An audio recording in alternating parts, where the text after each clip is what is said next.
Mardi 2 février 2021, chers internautes, très heureuse de vous retrouver pour cette autre édition de la revue de presse sur JDC Plus TV. On ouvre en politique avec le Messager qui indique que le mouvement pour la renaissance du Cameroun MRC du professeur Maurice Kamto est dans la tourmente entre corruption, détournement, clientélisme, radiation et collusion. L'ambiance au sein de ce parti, selon le journal, ravive la colère des insurgés. C'est une information à lire dans son intégralité en pages 3 à 4 du quotidien Le Messager, parution de ce mardi. On reste avec Le Messager pour parler de l'affaire Victor Fotso. La fille du défunt, l'avocate Christelle Nadia Fotso, aurait saisi le procureur de la République de Paris pour demander l'ouverture d'une enquête. On parle de toute autre chose avec le quotidien Le Jour, entre autres l'affaire de la CCEI Bank de la Guinée équatoriale avec le Camerounais Paul Camounier Focam qui a vendu les parts d'Afriland First Group et de sa filiale camerounaise au sein de cette banque. Selon le quotidien Le Jour, Afriland First Group n'a pas encore reçu la totalité des prêts de 30 milliards de francs CFA attendus dans le cadre de la cession de ses actifs en Guinée. Et entre-temps, l'on observerait des tensions dans les relations entre les deux partenaires depuis quelque temps. Au fur et à mesure que la situation subsiste, Le Jour se pose la question de savoir ce que fait l'État du Cameroun pour intervenir dans cette affaire. La suite de l'histoire est à lire en page 6.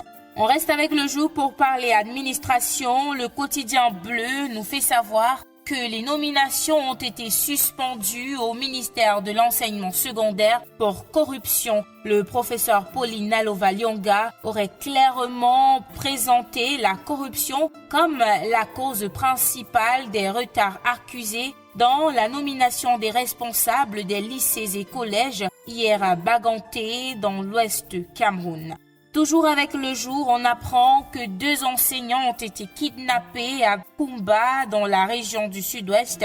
L'un d'entre eux, le professeur Lissouk, a été interpellé le vendredi 29 janvier, puis libéré dans la nuit du dimanche à lundi après le paiement d'une rançon. C'est une information à lire dans sa totalité en page 2. Du côté du quotidien Mutation, on parle de la gabégie autour du passage du Cameroun à la télévision numérique terrestre, annoncée depuis près de 6 ans. Le quotidien indique que le Cameroun n'en est pas encore là. À quand donc le compte d'emploi des milliards dépensés à perte pour procéder à cette évolution technique en matière de télédiffusion? Voilà la grande question que se pose le quotidien Mutation en une de son édition de ce mardi. La rédaction du journal a mené toute une enquête à ce sujet. L'enquête est à retrouver en page 9 de sa parution de ce jour.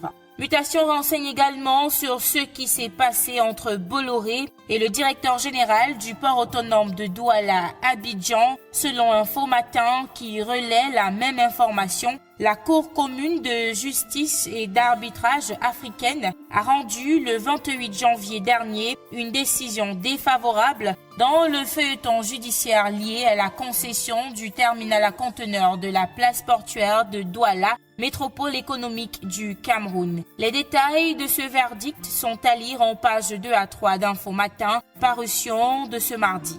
On sort de cette revue de presse en sport avec l'essentiel du Cameroun qui porte en grande une Confédération africaine de football, Ahmad provisoirement ressuscité. Préparez-vous à voir un revenant, c'est ce que souligne le journal qui poursuit en précisant qu'on croyait que la FIFA l'avait abattu et enterré au point de lui interdire l'accès au CHAN 2021 qu'il préparait depuis des années. Oh que non, le tribunal arbitral du sport vient de ressusciter le président de la Confédération africaine de football en annulant provisoirement la suspension qui le frappait et donc Ahmad arrive au Cameroun dans quelques jours. Voilà ce qui fait l'essentiel de l'actualité relayée par la presse ce mardi. Merci d'avoir regardé, on se dit à demain pour une nouvelle édition.